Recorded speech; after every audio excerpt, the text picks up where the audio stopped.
அன்பே பிரதானம் சகோதர அன்பே பிரதானம், அன்பே பிரதானம் சகோதர அன்பே பிரதானம்.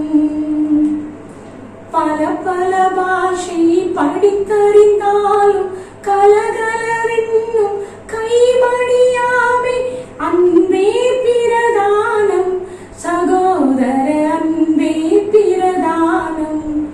என் பொருள் யாவும் ஈந்தளித்தாலும் அன்பில்லையானால் அதில் பயனில்லை அன்பே பிரதானம் சகோதர அன்பே பிரதானம். துணியுடன் உடலை சுடக் கொடுத்தாலும் பணிய அன்பில்லா அதில் பயனில்லை அன்பே பிரதானம் சகோதர அன்பே பிரதானம். சகலமும் தாங்கும் சகலமும் நம்பும் மிகைப்படவென்றும் மேன்மை பெற்றோங்கும், சகலமும் தாங்கும் சகலமும் நம்பும் மிகைப்படவென்றும் மேன்மை பெற்றோங்கும். கண்முன்னே உள்ள தம் சகோதர சகோதரிகளை வெறுத்து கண்ணுக்கு புலப்படாத கடவுளை அன்பு செய்ய முடியாது. கடவுளிடம் அன்பு செலுத்துவதாய் சொல்லிக்கொண்டு தம் சகோதர சகோதரிகளை வெறுப்போர் பொய்ய. கிறிஸ்துவில் பிரியமானவர்களே,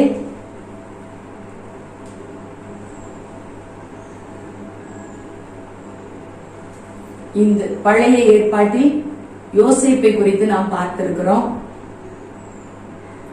யாக்கோபின் 12 பிள்ளைகளில் இவர் ஒரு மகனாக இருந்தார். இது அவருடைய பிடித்தமான மிகவும் அருமையான மனைவி ராக்கேலுக்கு பிறந்த 2 மகன்களில் மூத்தவனாக யோசேப்பு இருந்தார்.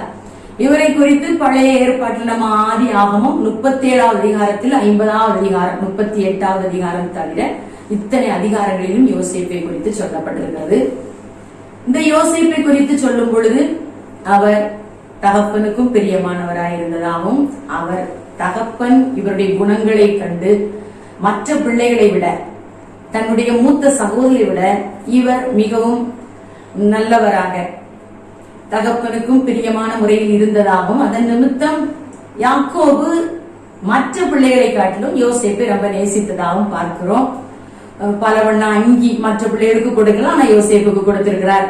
இதுவே இந்த மற்ற சகோதரர்களுக்கு யோசேப்பின் மேல ஒரு பொறாமையை கொண்டு வந்தது. இதையும் கடந்து நாம் அந்த 37வது அதிகாரத்தில் படிக்கும் பொழுது யோசேப்பு 2 கனவுகளை காண்கிறார். 2 அர்த்தமும் ஒன்றுதான், ஆனா 2 கனவுகளும் வித்தியாசமாய் இருந்தது. இந்த 2 கனவுகளிலுமே இவர் வரும் காலத்தில் உயர்த்தப்படுவதாகவும் தன்னுடைய சகோதரர்களுக்கு மேலாக அவர்கள் இவரிடத்தில் பணிந்து கொள்ளுகிற அளவுக்கு என்று 2 கனவுகளை இவர் காண்கிறார். இந்த கனவுகளை அவர் சவுலிடத்திலிருந்து சொல்லிவிடுகிறார். சொல்லிவிட்ட பின்பு அவர்களுக்கு ஏற்கனவே இருந்த பொறாமையும் கூடிவிட்டது. ஆதியாகமத்தில் 1வது காயின் ஆபேலை கொலை செய்ததே பொறாமையினால் என்று வேதம் சொல்லுது. பொறாமை என்கிற தீ சகோதர சகோதரிக்குள் அதிகமாக வளர்கிறது. இப்போ ஒரே தகப்பனுக்கு பிறந்த பிள்ளைகள் தான் யோசேப்பை இந்த கனவின் நிமித்தம் மிகவும் வெறுத்தார்கள், வெறுக்க ஆரம்பித்து விட்டார்கள். எந்த அளவுக்கு அப்படின்னா இவனை கொலை செய்யும் அளவுக்கு அவனுடைய எண்ணம் வந்துருச்சு. உடன் பிறந்த சகோதரர்கள் இப்போ இவங்க எப்படி பேசிக்கிறாங்க அப்படின்னா, இவன் கனவு மன்னன், அவனுக்கு ஒரு பேரே வச்சிருக்காங்க, கனவு மன்னன். இப்போ ஒரு கனவை நம்ம காண்கிறோம் அப்படின்னா இது நடக்கணும்னா நம்ம அந்த நாள் வரைக்கும் உயிரோட இருக்கணும். அப்ப இந்த யோசேப்பை கொலை செஞ்சுட்டா இந்த கனவு நிறைவேறாது. அவன் நமக்கு மேல அதிகாரியா இருப்பதாக கனவு என்று சொல்லலாம் அப்படின்னு அவர்கள் வெறுத்ததாகவும் பொறாமை கொண்டு கொலை செய்ய அவர்கள் துணித்து விட்டதாகவும் நம்ம பார்க்கிறோம்.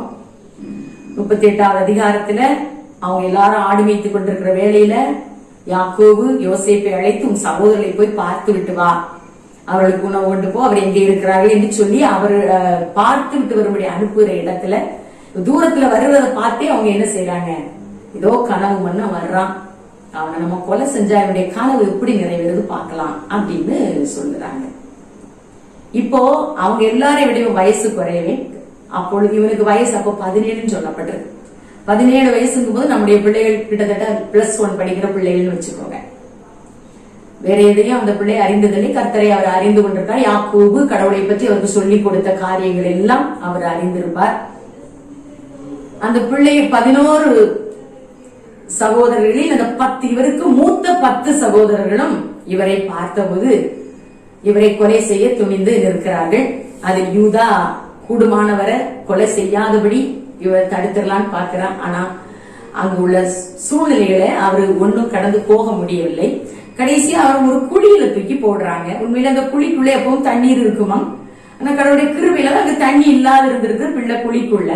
இப்போ இந்த கனவை நம்ம பார்க்கும் பொழுது கனவுல இவங்க யோசேப்பு அரியணையிலும் அவருடைய சகோதரர்கள் அவரை தாழ விழுந்து வணங்குவதாகவும் கனவு கண்டார். ஆனா இன்னைக்கு நடக்கிற இந்த சூழ்நிலை, இவர் குழியில விழுந்து கிடக்கிறார், சகோதரர்கள் எல்லாரும் மேல நின்று சிரிக்கிறாங்க, இவரை கிண்டல் பண்றாங்க. இப்போ உனக்கு கனவு என்ன ஆயிற்று, இப்போ உன்னுடைய கனவு என்னாச்சு பாரு, என்னாச்சு பாரு, இப்படியே கேட்கிறாங்க.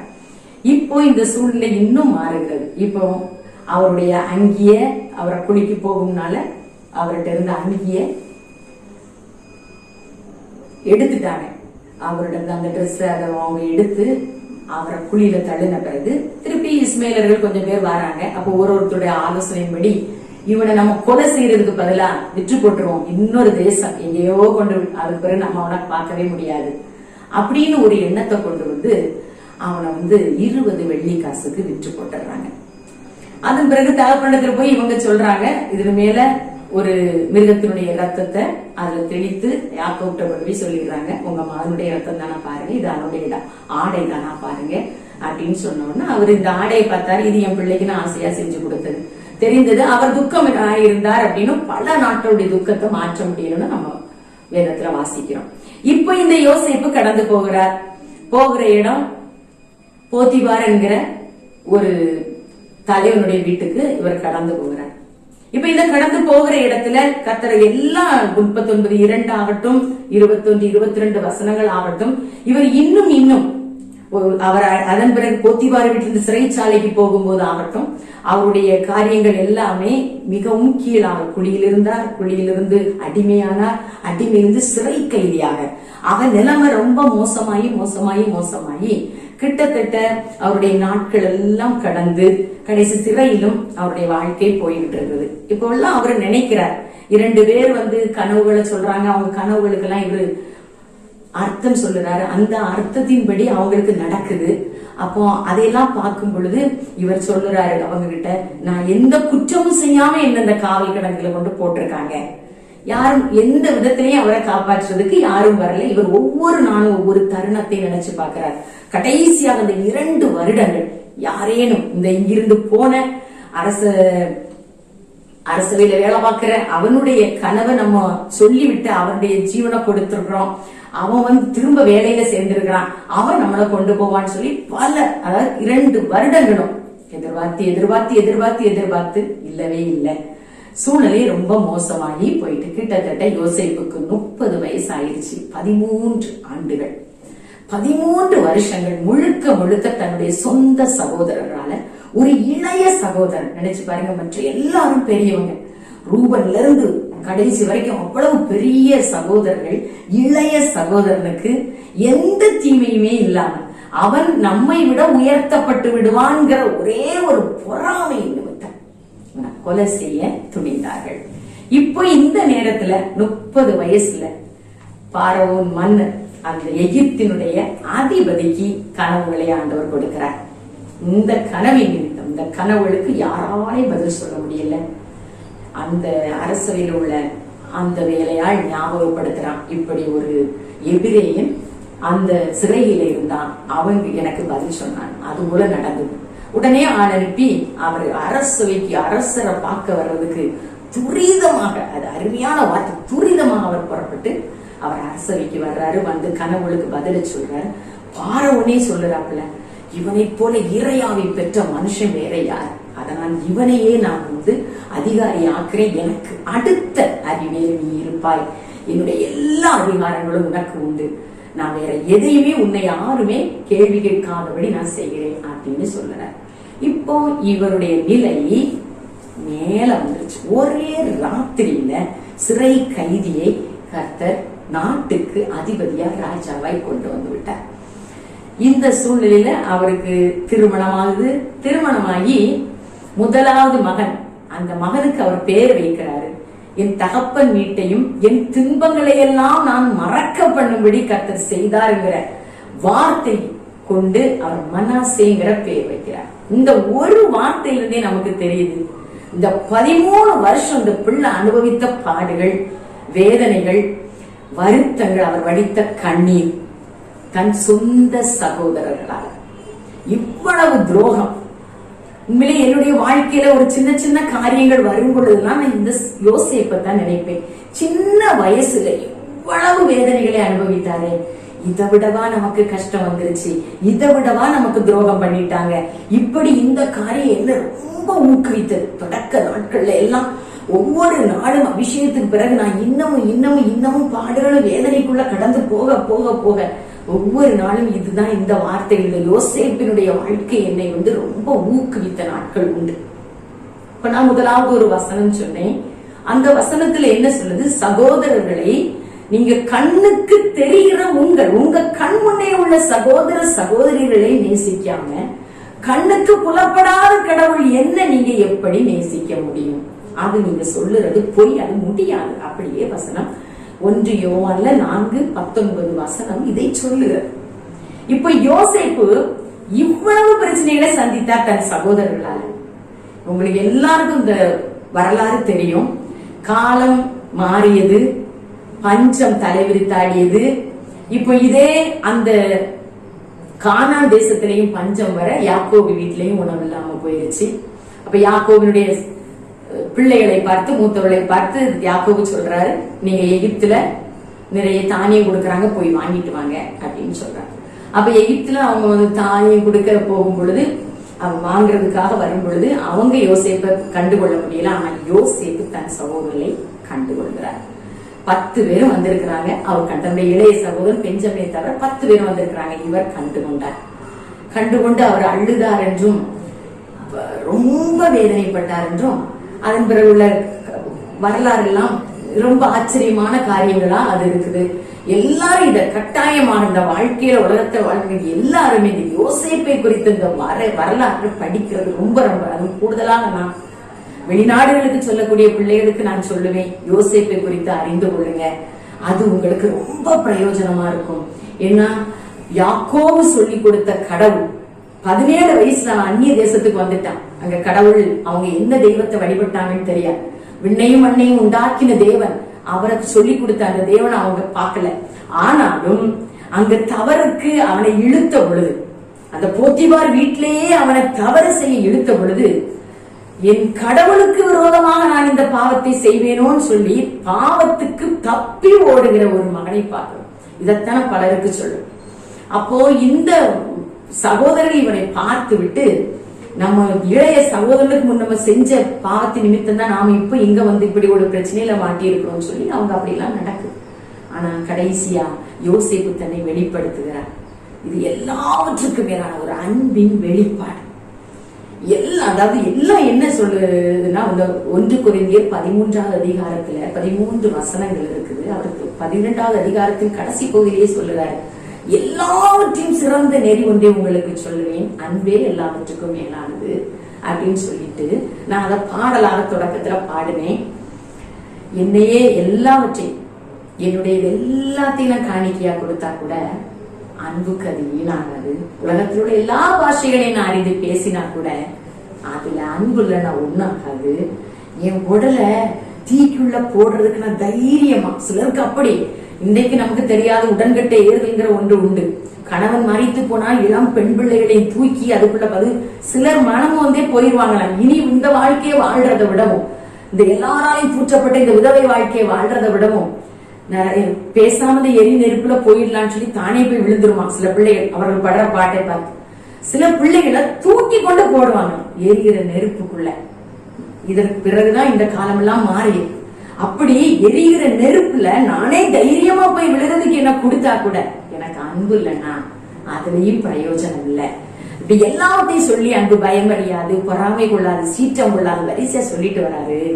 அது 7வது வசனம் சொல்லுகிறது, அன்பு சகலமும் தாங்கும், சகலமும் நம்பும். இதுதான் அருமையான வார்த்தை. பல இடங்கள்ல இந்த அன்புங்கிறது இப்ப ஒருத்தர் சொல்லக்கூடிய நம்முடைய சகோதர சகோதரிகள் சொல்லுற காரியம் பொய்ங்கிறது நமக்கு தெரிஞ்சிருக்கலாம்.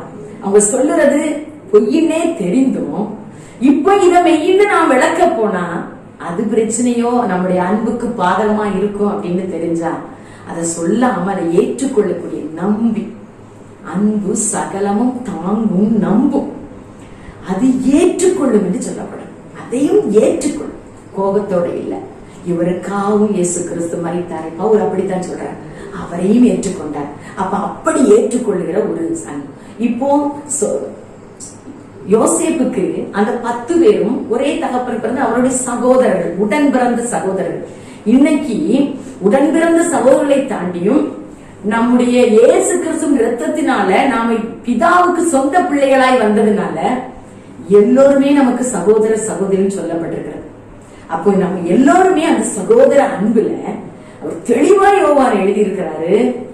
கண்ணுக்கு தெரிகிற உங்கள் சகோதர சகோதரி நேசிக்காம நீங்க மற்றவர்களை நேசிக்கிற பொழுது, அதாவது சிலர் சொல்லுறாங்க யார வேணாலும் எனக்கு உதவி செய்யவோ அல்லது நேசிக்கவோ முடியும், என்னுடைய அண்ணனை, என்னுடைய தங்கை, என்னுடைய அக்கா, இவர்களை நேசிக்க என்னால முடியல. இது பலருடைய வார்த்தையை நான் கேட்டிருக்கிறேன். ஒரு இப்போ கடைசியா நீங்க பாத்தீங்கன்னு சொன்னா அந்த கட்டம் முடிகிற இடத்துல 50வது அதிகாரம் ஆதியாகமத்துல 20வது வசனத்துல யாக்கோவும் மரித்து போற அவருடைய அடக்கம் எல்லாம் முடிந்த பிறகு இந்த சகோதரருக்கு ஒரு பயம் கொடுத்துருச்சு. எப்படி கொடுத்துருச்சு அப்படின்னா, இனி தகப்பன் மரித்து போனதுனால இனி நம்மள யோசேப்பு பழி வாங்கியே ஆவாரு. இந்த இடத்துக்கு கொண்டு வந்து எங்க எல்லாருக்கும் நல்ல ஒரு வாழ்க்கையை அவர் கொடுத்தாரு. இவருக்கு தீமை செய்து அவர் நினைச்சே பார்க்காதபடிக்கு அவர் கொண்டு வந்து அவங்க நல்ல ஒரு வாழ்க்கையை கொடுத்து அவங்கள வாழ வச்ச ஒரு காரியத்தை நம்ம பார்க்கிறோம். அப்ப இந்த சகோதரர் போய் சொல்லுவாங்க, நாங்க தப்பு பண்ணிட்டோம், எங்களை பழி வாங்கிடாதீங்க அப்படின்னு சொல்லி அவருக்கு முன்னால இருந்து அழுறாங்க. அப்போ அவர் சொல்லுறாரு, நான் உங்களுக்கு நான் கடவுள் அல்ல, நீங்கள் எனக்கு தீமை செய்ய நினைத்தீர்கள், ஆனால் அதை இன்று நடப்பது போல நன்மையான ஆண்டவர் மாற்றினார். இப்படி எத்தனை பேர் நம்மளால சொல்ல முடியும்? தீமை செய்திருக்காங்க, அந்த சகோதரர்கள் செய்தது அத்தனையும் தீமை யோசேப்புக்கு. ஆனா இவருடைய வார்த்தை தெளிவா சொல்லுது 50:20, நீங்கள் தீமை செய்ய நினைத்தீர்கள், ஆனால் அந்த தீமையை அவர் நன்மையாய் மாற்றினார். இது ரொம்ப ஆச்சரியமான ஒரு வார்த்தை. எந்த அளவுக்கு நம்ம சகோதரர்களை அவர் நேசித்திருக்கிறார். தம்முடைய சகோதரி இவ்வளவு பெரிய தீங்கை செய்து இந்த இள வயது வாலிப வயதுல, நம்ம பிள்ளைகள் சொல்றாங்க இல்லையா, இந்த வயசுல வாழாம எங்க, இந்த வயசுல அனுபவிக்காம எங்க, சில காரியங்கள் அதுகிட்ட சொல்லும்போது அதுக்கெல்லாம் ஒரு நேரம் வரட்டும், அதுக்கெல்லாம் ஒரு நேரம் வரட்டும், காலம் வரட்டும், அப்ப பாத்துக்கலாம். இப்படி சொல்லுகிற இந்த மத்தியில அந்த வாலிப வயசு 17 வயசு 30 வயசுல சகோதரர் திரும்ப பாக்குறான். இந்த 13 வருஷம் அனுபவித்த கொடுமைகள் சகோதரர்களால.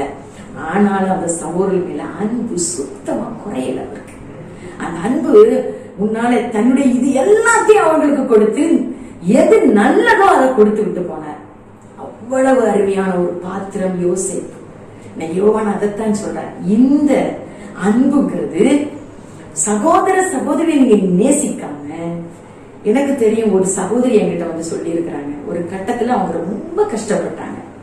அப்போ அந்த நாள்ல 500 ரூபாங்கிறது ரொம்ப சாதாரணமான ஒரு காரியம். தன் சகோதரர் ரொம்ப ஒரு உயர்ந்த நிலையில இருக்கும் பொழுது இவங்க வீட்டுக்குள்ள போய் அவசரத்துக்கு வேற வழி இல்ல கேட்கணும், தன்னுடைய அண்ணன் கிட்ட கேட்கும்படியா போயிருக்கிறாங்க. போன இடத்துல அந்த சகோதரன் எடுத்து தரலான்னு உள்ள போயிட்டாங்க. ஆனா திரும்பி வந்து இல்லைன்னு சொல்லிட்டாங்க. அப்ப அதுக்கு உள்ள சகோதரனுடைய மனைவி கொடுக்கறதுக்கு விரும்பல. ரொம்ப சாதாரணமான ஒரு காசுதான். ஆனா இந்த பெண் போயிட்டு ரொம்ப வேதனையோட வந்ததாக சொல்லி ரொம்ப அழுவாங்க, நான் தெரியாம போயிட்டேன் அப்படின்னு. இன்னைக்கும் யாக்கோபுடைய புத்தகம் முதல் அதிகாரத்துல 27-28 வசனங்கள்ல என்ன சொல்லப்பட்டிருக்கு அப்படின்னா, கடவுளுக்கு பிரியமான சமய வாழ்வு எது அப்படின்னா அவருடைய பார்வையில அனாதைகளையும் கைம்பெண்களையும் ஆதரிப்பது அப்படின்னு. ஆனா ஆண்டுடைய பிள்ளைகள் என்று சொன்ன சகோதர அன்புங்கிறது கட்டளையிலேயே கொடுக்கப்பட்டிருக்கு. அவரே சொல்லிட்டு நான் உங்களை நேசிப்பது போல நீங்கள் உங்க பிறரை நேசிங்க அப்படின்னு தான் சொன்னார். கடவுளை நேசிக்கணும், அடுத்தது பிறரை நேசிங்க. அப்ப சகோதர சகோதரை நேசிக்காம என் சகோதரர்கள் என் சகோதரிகள் கஷ்டப்படுகிற சூழ்நிலையில இருக்கும் பொழுது நான் இன்னொருவருக்கு செய்வேன் உங்களுக்கு செய்ய மாட்டேன் அப்படின்னு நிறைய பேர் இருக்கிறாங்க. உங்களுக்கே தெரியும், இப்போ யாருக்கு வேணா செய்வோம், அவங்களுக்கு செய்ய மாட்டோம். சிலர் தெளிவா பேசுறாங்க, நான் எங்க வேணா. சிலர் சொல்றாங்க குப்பையில போட்டாலும் அவளுக்கு கொடுக்க மாட்டேன் அவனுக்கு கொடுக்க மாட்டேன். இது எந்த விதத்துல கர்த்தரை நாங்க நேசிக்கிறோம் சொல்றது எப்படி? அதத்தான் அவர் சொல்ற, நீ கண்ணுக்கு தெரியாத கடவுள் என்ன நீ எப்படி நேசிக்க முடியும் முடியாதுன்னே அதுல எழுதப்பட்டிருக்கு. 1 யோவான் 4:19-20 வசனங்களை தெளிவா அவர் சொல்றாரு. கண்ணுக்கு தெரியற அருகாமையில் இருக்கிற உன் சகோதர சகோதரி நேசிக்காம என்ன நீ நேசிக்கிறேன்னு சொன்னா பொய். அப்ப யோசேப்பு இது மிகுந்த ஒரு உதாரணமா நமக்கு இருக்கிறார். தீமை செஞ்ச பிறகும் கூட அவர் என்ன பண்றாரு, அவங்கள நேசிக்கிறார். அவருடைய அன்பு அப்படி ஒரு வெளிப்பாடு, கிறிஸ்துவின் அன்பை போன்ற ஒரு அன்பு. இந்த அன்பு தான் எல்லா விதத்திலையும் உயர்ந்ததுன்னு சொல்றதுதான் கடைசி அந்த 13வது வசனம், 1 Corinthians 13வது வசனம் சொல்றது, எல்லாவற்றிலும் அன்பே அன்பே தலை சிறந்தது. கடவுள் அன்பா இருக்கிறான்னு எழுதப்பட்டிருக்கு.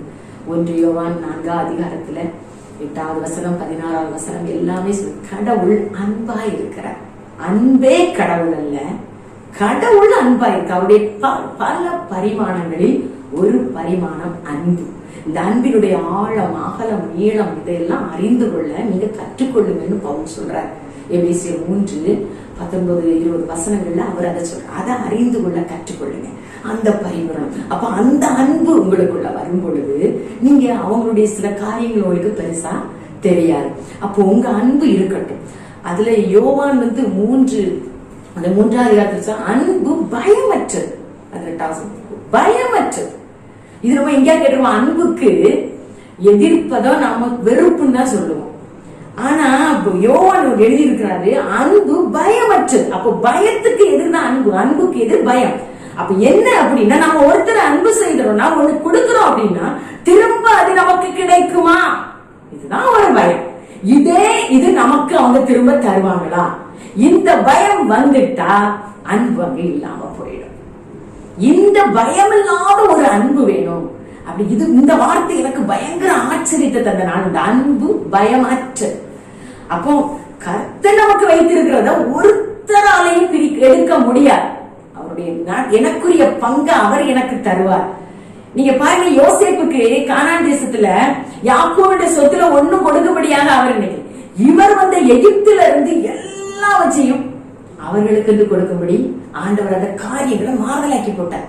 எந்த சகோதரர்கள் இவையினி இருந்தா நமக்கு ஒண்ணு இல்லைன்னு நினைச்சாங்களோ அதே சகோதரர்கள் யோசேப்பா வாழ வேண்டியதாக மாற்றி கொடுத்தார். எது பெரியது? நமக்குள்ள கொஞ்சத்தை யாரும் எடுத்துக்கிட்டாங்க. சொத்துல எவ்வளவு திருமண பிரச்சனை, இவ்வளவு எல்லாவற்றிலையும் அன்பு கீழோங்கி போய் இந்த பயம் மேல போயிடுச்சு. இன்னைக்கு யோவான் அதைத்தான் சொல்றேன், அன்பு பயம் இல்லாத ஆண்டவர் கடவுள் அன்பா இருக்கிறார். இந்த அன்பை நமக்குள்ள ஊற்றி இருக்கிறார். கடைசியிலையும் அவர் சொன்ன அன்பு, இந்த கடைசி வரை நேசித்த அன்பு, தன் ஒரே குமாரனை நமக்காக தரும் அளவுக்கு. ஒரே குமாரன் சொல்லும் பொழுது இன்னைக்கு நான் கூட பல சமயங்களை நினைப்பேன், எனக்கு ஒரு வேதனை, எனக்கு ஒரு வலி வரும் பொழுது நான் தாங்கிக் கொள்ளுவேன். ஆனா என் பிள்ளைகளுக்குன்னு வரும் பொழுது அது என்ன ரொம்ப வேதனைப்படுத்தும். நான் அந்த வேதனை எப்படி சொல்றதுன்னு தெரியல. அவ்வளவு அதேதான் பிதா தன்னுடைய குமாரனை கொடுத்துட்டு அவர் நமக்காக சாபமாய் பாவமாய் இந்த சிலுவையில் அடிக்கப்பட்டு நொறுக்கப்பட்டு ஆணி அடிக்கப்பட்டு கடைசி துளி ரத்தத்தையும் கொடுக்கும் போது அவர் எப்படி துடித்திருப்பார், பிதா எப்படி துடித்திருப்பார், அந்த தகப்பன் உள்ளம் எப்படி அதை தாங்கி இருக்கும். நான் அதை அனுபவிச்சிருக்கேன். அதனால்தான் அவரு அவ்வளவு நேசம், என் குமாரனையே நான் உங்களுக்கு கொடுத்தேன், அப்படிப்பட்ட அன்பை தந்தேன். எது இங்க குறைவுபட்டாலும் நிறைவு பண்ண இயேசு கிறிஸ்து நமக்கு இருக்கிறார். குறைவுகளை எல்லாம் நிறைவாக்குகிற இயேசு நமக்கு இருக்கிறார் நினைச்சிட்டோம்னா நம்முடைய சகோதர சகோதரிகள் தந்துதான் நமக்கு நிறைவு வர வேண்டியது இல்லை. அவர்களோட ஒண்ணு நமக்கு அவங்க குறைவா தந்துட்டாலும் கூட பரவாயில்லை. நான்லாம் இப்போ சில சகோதரிகள் எல்லாம் பாக்குறேன். 3 சகோதரிகள் இருக்காங்க, 4 சகோதரிகள் இருக்கிறாங்க. ஒருத்தருக்கு ஒருத்தர் எப்ப பார்த்தாலும் பிரச்சனைகளும் சண்டை வாங்க, ஒருத்தருக்கு ஒருத்தர் அட்ஜஸ்ட் பண்ணிக்கவே முடியல. நான் சிலர்கிட்ட சொல்லுவேன், எனக்கு அக்கா தங்கை இல்ல, நீங்க இதை விட்டுறாதீங்கப்பா. அக்கா தங்கை இல்லைங்கிறத பலதான் நினைச்சிருக்கேன். ஆனா இருக்கிறவங்க நீங்க ஏன் இப்படி சண்டை போட்டுக்கிறீங்க? நீங்க ஒருத்தருக்கு ஒருத்தர் எத்து இழந்தா என்ன அப்படின்னு நான் அந்த அன்புக்கு சொல்லுவேன். இது இப்ப இயேசு கிறிஸ்துக்குள்ள நாம எல்லாரும் சகோதர சகோதரிகளா இருக்கோம். ஒருத்தருக்கு ஒருத்தர் பயம் இல்லாத ஒரு அன்பை நாம பகிர்ந்து கொள்ளும். நிறைய கொடுக்கறதுனால அன்பு இல்ல, நிறைய காணிக்கை கொடுக்கறதுனால அன்பு இல்ல, நிறைய படிச்சதுனால அப்படி அல்ல. அன்புங்கிறது சகலமும் தாங்கிறது ஒரு அன்பு. அதுதான் அதுல உள்ள பெரிய சில காரியங்கள் இருக்கும். சார் அப்படித்தானே சொல்றாங்க, இந்த கணவனோட வாழ முடியல, இந்த மனைவியோட வாழ முடியல, இந்த பிள்ளைகளோட வாழ முடியல. ஆண்டவர் சொல்றாரு, இதன் மத்தியில நீ அன்பை கொடு. அந்த அன்பு, ஏன் அன்பு உங்ககிட்ட இருந்தா உன்னால இதை தாங்க முடியும், ஏற்றுக்கொள்ள முடியும், அவங்களை நேசிக்க முடியும். அப்படித்தான் சொல்றாரு. அப்படி நீ சகோதர சகோதரிகளை நேசிக்கும் போதுதான் கண்ணுக்கு புலக்கப்படாத என்ன நீ நேசிக்கிறவனா இருப்ப அப்படின்னு சொல்ற. இந்த அன்பு உண்மையிலே வெளியில இருந்து வர, அவருக்குள்ள இருக்கிற அன்பு நமக்குள்ள இறங்கும் பொழுதுதான் இது வர.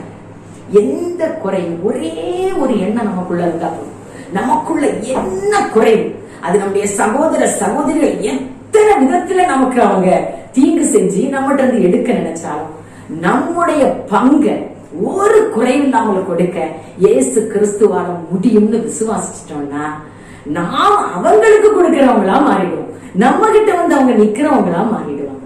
இதையே நீங்க நினைத்தீங்கன்னா யோசேப்பு அந்த அன்பத்தான் கொடுத்தார். அதே சகோதர அன்பத்தான் எத்தனை இடங்கள்ல நான் பார்த்திருக்கிறேன். பிள்ளைகள் தகப்பனை இழந்தவர்கள், தாயை இழந்த பிள்ளைகளுக்கு ஒரு 4-5 சகோதர சகோதரி இருப்பார்கள். அதுல ஒரு மூத்த பிள்ளையோ அல்லது ஒரு இளைய பிள்ளைகளோ சேர்ந்து ஒரு பிள்ளைய நல்லா படிக்க வைக்க நான் நிறைய பார்த்திருக்கேன். ஆனா அந்த பிள்ளை வளர்ந்து திருமணம் ஆயிடும், இந்த பிள்ளைகள் அப்படியே விட்டுறாங்க. இதெல்லாம் மிகப்பெரிய தவறு அல்லவா? தன் சகோதரன் உயர்ந்தால் நம்மளை கவனித்தோம். இது ஊருக்கு ஊர் நான் பார்க்கிறேன். பல நாட்கள் இதை குறித்து சிந்திச்சது உண்டு. இந்த பிள்ளைகள் சிறு பிள்ளையிலேயே அவங்கள தாங்கள் வேலை செய்து அவங்க உயர்த்த நினைக்கிறாங்க. அவங்க உயர்ந்த பிறகு இந்த பிள்ளைகளை நினைச்சு கூட பாக்குறது இல்லை. இதையெல்லாம் சிந்திக்கும் பொழுது இந்த சகோதர அன்பு எல்லாம் செத்து போயிடுச்சு.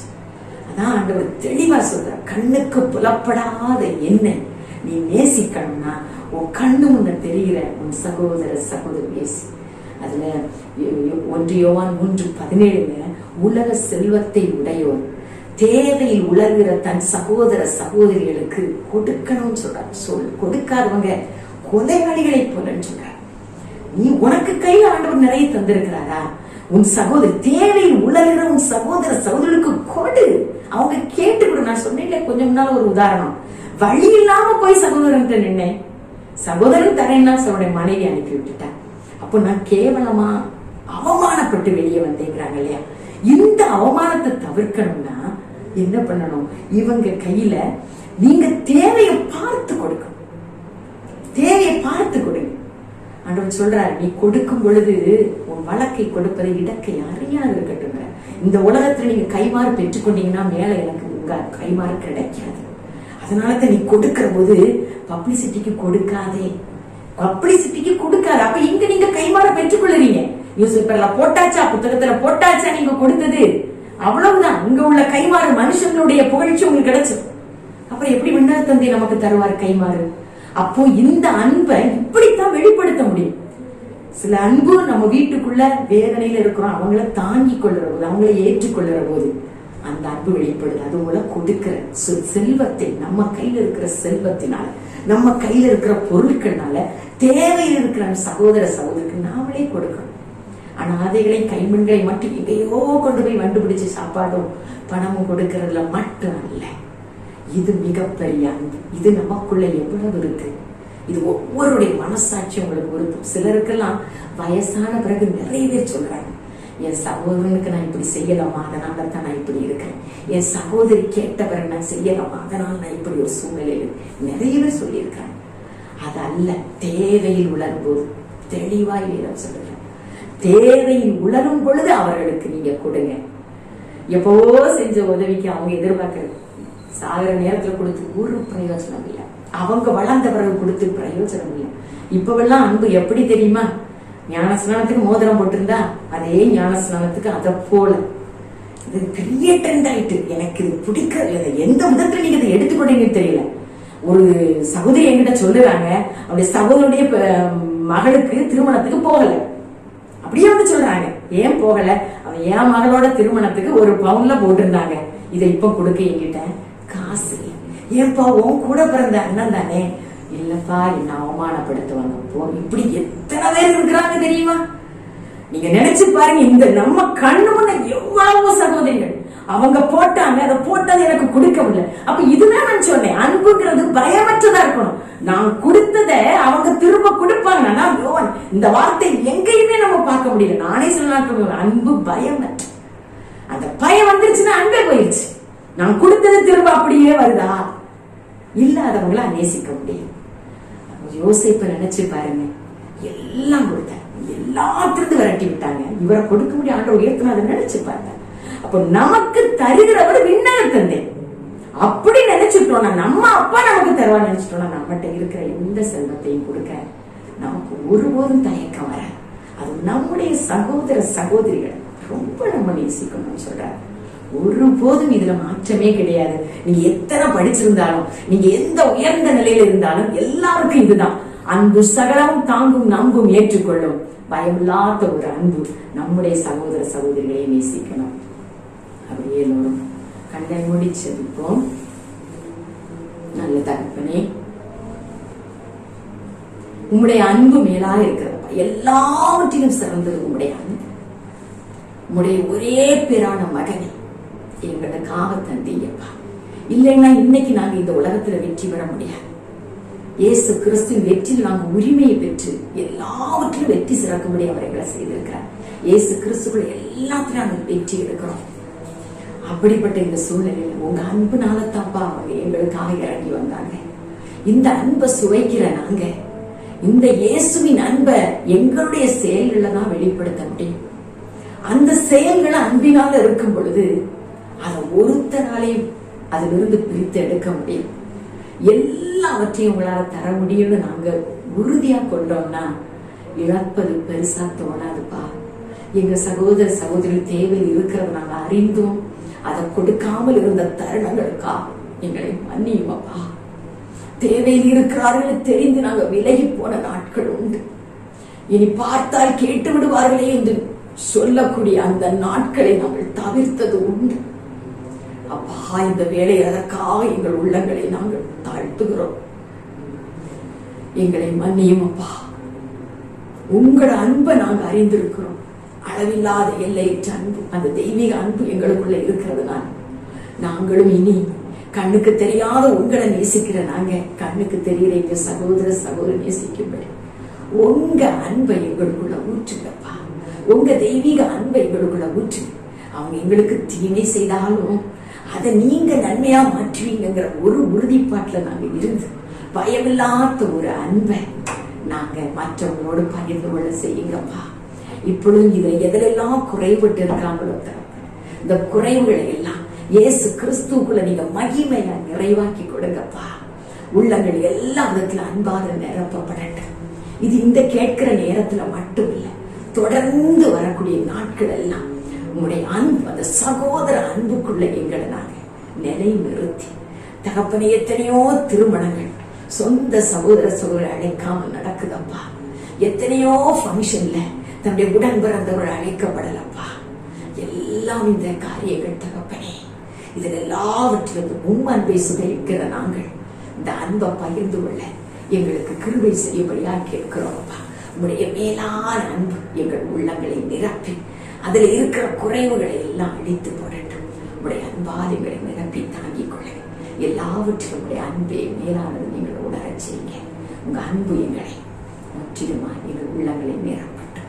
துதிக்கிற மகிமை உமக்கு செலுத்துகிறோம். இயேசுவின் நாமத்தினால் கேட்கிறோம் பிதாவே, ஆமென்.